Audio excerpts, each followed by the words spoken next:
Euroregione.news.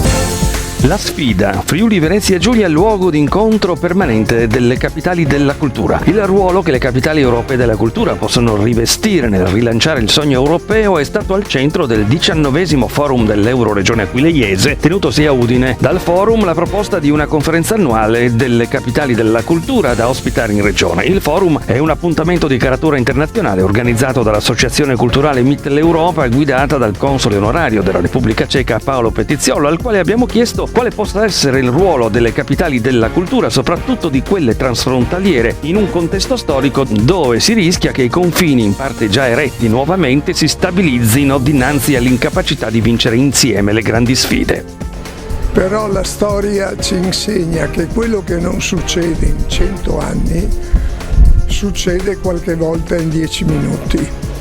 Noi ricordiamo la caduta del muro di Berlino, della cortina di ferro o di tantissime altre situazioni che hanno sconvolto la politica, le nazioni, il mondo inaspettatamente. Io credo che qui siamo vicini al fatto che succeda qualcosa di inaspettato che nuovamente cambierà tutte le situazioni. Allora perché continuare a fare questi incontri?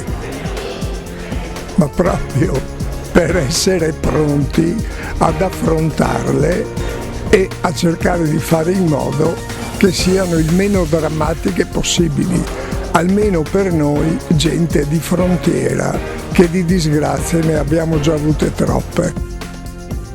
Il forum non ha mancato di chiamare al tavolo dei relatori in Sala Iace a Udine personaggi di rilievo del mondo istituzionale e diplomatico, frutto della consolidata rete relazionale di Pettiziolo e di un mix di formalità, informalità e amicizia che è un capolavoro metodologico dell'associazione, come ha voluto sottolineare il presidente della Fondazione Friuli Giuseppe Morandini. Presidente del Consiglio regionale del Friuli Venezia Giulia Mauro Bordin ha parlato di un'Europa in forte cambiamento che si deve saper gestire, di Europa incompiuta e di percorso ancora lungo da compiere per mettere al centro l'infrastruttura più importante, la cultura. Ha parlato il sindaco di Udine Alberto Felice De Toni, mentre per il governatore Massimiliano Fedriga la collaborazione tra paesi dell'Europa va potenziata, ma non per sancire sommatorie di interessi e singolarismi che mai si trasformerebbero in una visione di sintesi. Per il rettore dell'Università di Udine Roberto Pinton, quello delle radici comuni è un problema antico, ma può essere attualizzato dalle capitali europee della cultura messe a sistema